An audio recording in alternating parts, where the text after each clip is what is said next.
బాధ్యతలు స్వీకరించడమే కాక నిబద్ధతతో తమ విధులను నిర్వర్తించే అధికారులు అతి తక్కువగా ఉంటారు. కానీ పదవి బాధ్యతలు స్వీకరించిన మొదటి రోజు నుండి సమస్యలపై దృష్టి సారించే అతి కొద్ది మంది అధికారులలో నంద్యాల కలెక్టర్ గా పదవి బాధ్యతలు చేపట్టిన రాజకుమారి రాజసం ఉట్టిపడిలా ప్రజా సమస్యల పరిష్కారంలో దూసుకుపోతున్నారు. ప్రతి సోమవారం జరిగే ప్రజా సమస్యల పరిష్కారం వేదికకు జనం రావడం, ఆర్చీలను సమర్పించడం, అధికారుల దృష్టికి తమ సమస్యను తీసుకుని వెళ్లిన పరిష్కారం కాక మరలా కార్యాలయాల చుట్టూ తిరగడం ఆనవాయితీగా మారిపోతుంది.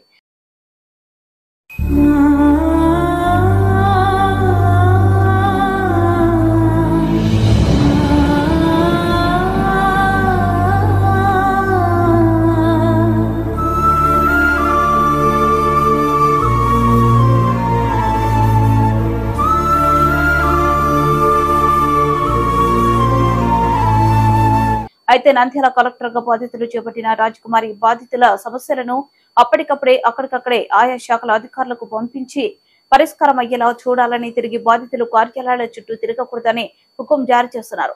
పరిష్కారమైన తమ సమస్యను చూసి ఆర్చీదారులు సంతోషంతో నూతన కలెక్టర్ కు మనస్ఫూర్తిగా ధన్యవాదాలు తెలుపుతూ తమ ఆనందాన్ని, సంతోషాన్ని వ్యక్తం చేస్తున్నారు. ఎప్పుడో కానీ ఇలాంటి అధికారులు రారని, ఇలాంటి అధికారులు చిరకాలం ఇక్కడే ఉండాలని కోరుకుంటూ వయసు పైబడిన వారు ఆశీర్వదిస్తూ సంతోషంగా తమ గమ్యస్థానాలకు వెళ్తున్నారు.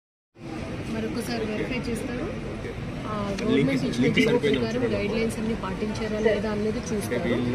పాటించకపోతే పిల్లలకి ఇబ్బంది కాబట్టి ఖచ్చితంగా మేము చర్యలు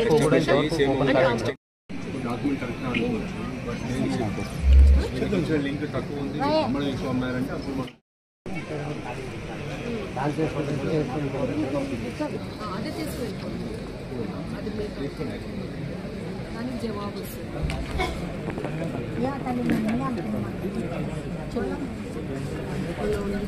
మీ దగ్గర ఇప్పుడు ఎవరు ఆక్రమించుకున్నారు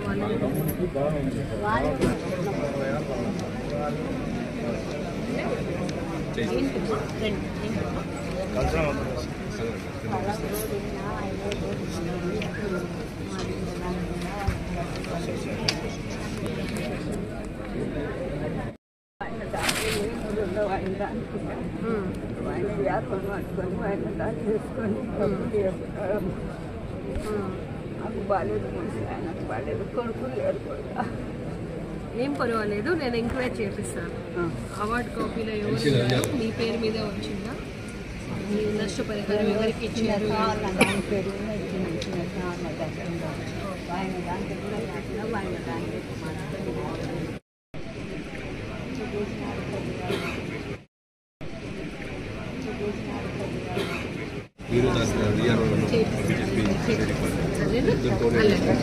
మీరు వెళ్ళిపోండి, జాగ్రత్తగా వెళ్ళండి. సరే అన్ని సంవత్సరాలు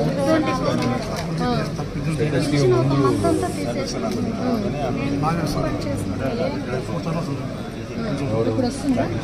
60,000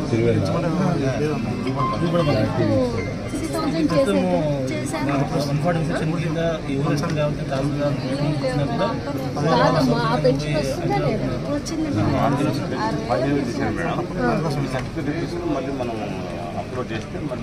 ఇప్పుడైతే 6,000 వస్తుంది, దాన్ని 15,000 చేయమని అడుగుతున్నారు. సర్టిఫికేట్ ఇవ్వాలి, ఫెసిలిటేట్ చేయాలి, ఫెసిలిటేట్ చేయాలి. అటు ఇటు ఊరికి తిరుగుతుంది. మళ్ళీ నాకు రాకూడదు, ఇష్యూ క్లియర్ అయిందని మీరు నాకు చెప్పాలి, సరేనా?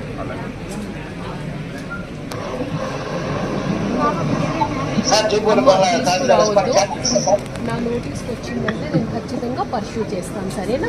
ఆ పని అయినంత వరకు వాళ్ళు వదిలిపెట్టారు. బట్ గవర్నమెంట్ ఎనేబుల్ చేయాలి. ఎనేబుల్ చేసిన తర్వాత నెక్స్ట్ మంత్కి అది యాడ్ అవ్వాలి. యాడ్ అయ్యే ఫెసిలిటీ ఉందా లేదా అన్నది మాకు తెలియదు. మంత్స్ అప్లోడ్ చేసిన తర్వాత అవుతుందా లేదా చెప్తాను. ఒకవేళ ఈ మంత్ అవ్వలేదు అనుకోండి, పర్స్యూ చేస్తాను, ఓకేనా? కొంచెం ఓపిక పట్టండి, కానీ పని అవుతుంది, సరేనా? అలాగే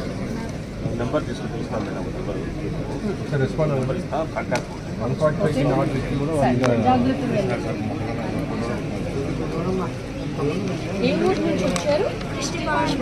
ఏమండి?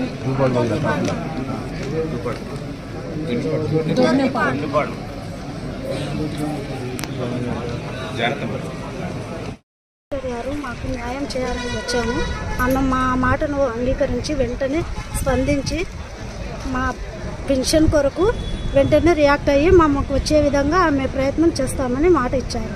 Okay, thank you sir.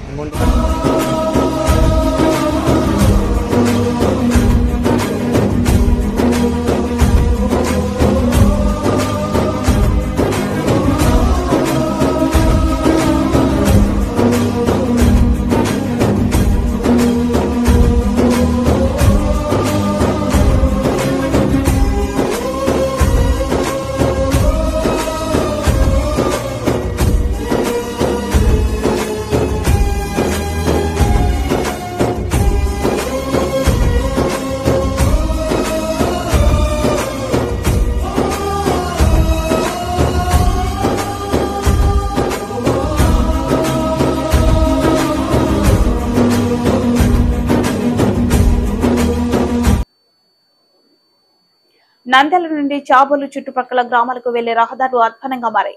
రహదారులలో అడుగు మోకాలులోతు గుంతలు ఏర్పడ్డాయి. వాహనాలు రాకపోకలు తీవ్ర ఇబ్బందులు పడుతున్నారు. రహదారులో ఏర్పడిన గుంతలలో వర్షపు నీరు చేరడంతో ద్విచక్ర వాహనదారులు ప్రమాదాలు బారిన పడుతున్నారు. ఈ రహదారులలో నిత్యం వందల సంఖ్యలో వాహనాలు తిరుగుతున్నాయి. రహదారులు అధ్వానంగా మారడంతో వాహనాలు రాకపోకల సమయాలలో ప్రయాణికులు ఇబ్బందులు పడుతున్నారు. అధికారులు పట్టించుకోవడం లేదు. రహదారులు అధ్వాన స్థితికి చేరాయి. వాహన చోదకులు ఆ రహదారులపై ప్రయాణం చేయాలంటే అష్ట కష్టాలు పడాల్సి వస్తుంది. మరమ్మతులు చేపట్టాల్సిన అధికారులు కనీసం పట్టించుకోకపోవడంతో వాహన చోదకులు ప్రజలు ఆ రహదారిపై ప్రయాణించలేకపోతున్నారు. ఇప్పటికైనా అధికారులు స్పందించి రోడ్డు వేయాలని పలువురు ఆవేదన వ్యక్తం చేస్తున్నారు.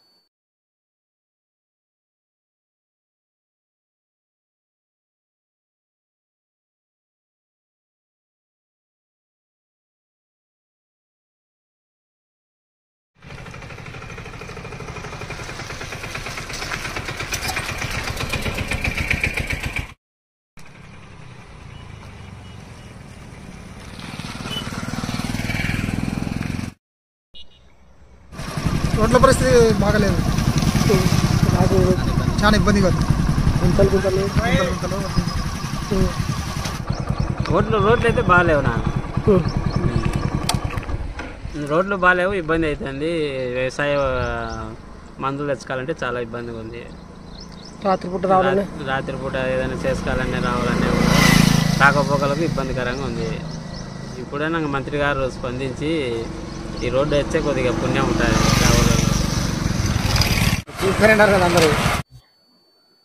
మాజీ ముఖ్యమంత్రి దివంగత డాక్టర్ వైఎస్ రాజశేఖర రెడ్డి 75వ జయంతి సందర్భంగా ఘనంగా నిర్వహించడం జరిగింది.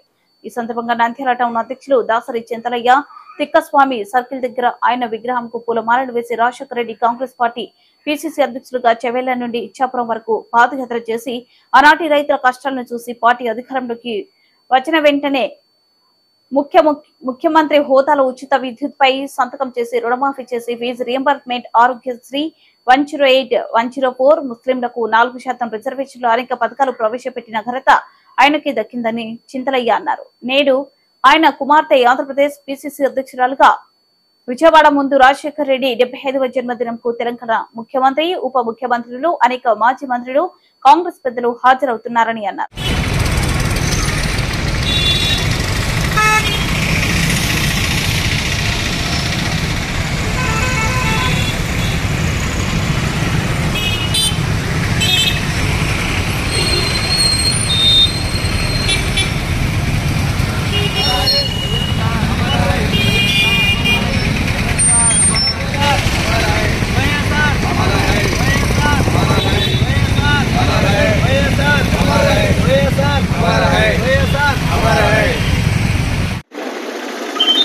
నేడు మా ఆంధ్రప్రదేశ్ పిసిసి అధ్యక్షులుగా ఆయన కుమార్తె అయినటువంటి షర్మిలారెడ్డి గారు ఈరోజు అత్యంత భారీగా ఆయన 75వ జన్మదినోత్సవాన్ని విజయవాడలో తెలంగాణ రాష్ట్రంలోని ముఖ్యమంత్రి గారు రేవంత్ రెడ్డి గారు, పట్టి విక్రమార్క గారు మరియు కేంద్ర స్థాయిలో మంత్రులు, ఎమ్మెల్యేలు కూడా అక్కడికి వచ్చి ఘనంగా ఆయనకు నివాళులు అర్పిస్తున్నారు. అటువంటి తరుణంలో కాంగ్రెస్ పార్టీ పోయినసారి 2024 ఎలక్షన్లలో కొన్ని చోట్ల అత్యధిక మెజార్టీతో గెలిపించడానికి షర్మిలారెడ్డి గారు ఎంతో కృషి చేశారని చెప్పి తెలియజేసుకుంటాము. అలాగే రాబోయే 2024లో రాజశేఖర రెడ్డి గారు కళలు భావి ప్రధానమంత్రి రాహుల్ గాంధీ గారు కావాలని చెప్పి ఆయన కళల్ని నిజం చేస్తాం 2029 అని చెప్పి షర్మిలారెడ్డి గారి ఆధ్వర్యంలో విజయం చేకూరుస్తామని చెప్పి తెలియజేసుకుంటున్నాం. నిర్వహించకపోవడం అనేది చాలా బాధాకరం విషయము. ముఖ్యమంత్రుల స్థాయిలో ఉన్న వ్యక్తులకు ఎవరైనా ఏ ప్రభుత్వం ఉన్నా కానీ గౌరవించాలని చెప్పి మున్సిపాలిటీ అధికారులు కూడా స్పందించి కార్యక్రమాలు చేయాలని చెప్పి మేము వారికి ప్రేమపూర్వకంగా ఒక విన్నపం చేస్తున్నాము. విజ్ఞప్తిగా భావించి వారు ఈ విషయాన్ని గమనించి ఎవరికైనా ఏ విగ్రహానికైనా ఏ దివంగత ముఖ్యమంత్రికైనా చేయాలని చెప్పి మేము ఈ సభముఖంగా వేడుకుంటున్నాము. ఇక్కడికి విచ్చేసిన పెద్దలందరికీ కూడా ప్రేమపూర్వక కృతజ్ఞతలు. అధిష్ఠించినప్పటి నుంచి 101, 104 ప్రవేశపెట్టాడు. రైతుల కోసం జలయజ్ఞం ప్రారంభించాడు. అదేవిధంగా ముస్లింల కోసం 4% రిజర్వేషన్ ఇచ్చి వారికి ఆర్థిక ఇబ్బందుల నుంచి వారికి చదువుకోవడానికి కూడా తోడ్పడ్డాడు. బడుగు బలహీన వర్గాల కోసం వైద్యాన్ని ఇచ్చి రియంబర్స్మెంట్ కూడా ఇచ్చాడు. మహానంది క్షేత్రంలో నంద్యాల కలెక్టర్ రాజకుమారి దంపతులు ప్రత్యేక పూజలు నిర్వహించారు. కలెక్టర్ గా పదవి బాధ్యతలు స్వీకరించిన తర్వాత మహానందీశ్వరుడి దర్శనం కోసం రాగా వీరికి ఆలయ ముఖద్వారం వద్ద వేద పండితులు అర్చకులు స్వాగతం పలికారు. అనంతరం ప్రధాన ఆలయాల్లో మహామంగళ హారతుల సేవలో పాల్గొన్నారు. ప్రధాన గర్భాలయాల్లో స్వామి అమ్మవార్లకు భక్తి శ్రద్ధలతో ప్రత్యేక అభిషేకార్చనలు జరిపారు. కళ్యాణ మండపంలో కలెక్టర్ దంపతులను వేద పండితులు రవిశంకర్ అవతాని హనుమంత శర్మలు ఆశీర్వదించారు.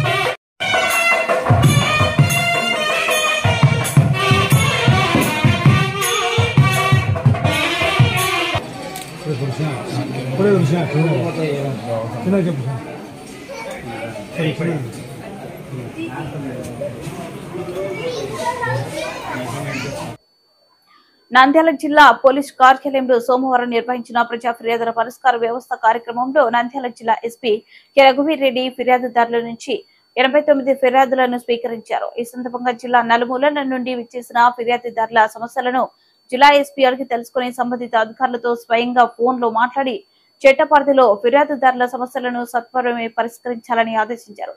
చట్ట పరిధిలో చట్టపరంగా ఉన్న సమస్యలకు తక్షణమే పరిష్కారం చూపాలని, ఫిర్యాదులను మళ్లీ పునరావృతం కాకుండా చూడాలని, ఫిర్యాదుల పట్ల నిర్లక్ష్యంగా వ్యవహరించరాదని సంబంధిత పోలీసు అధికారులతో ఫోన్లో మాట్లాడి పరిష్కారం చూపాలని ఆదేశించారు.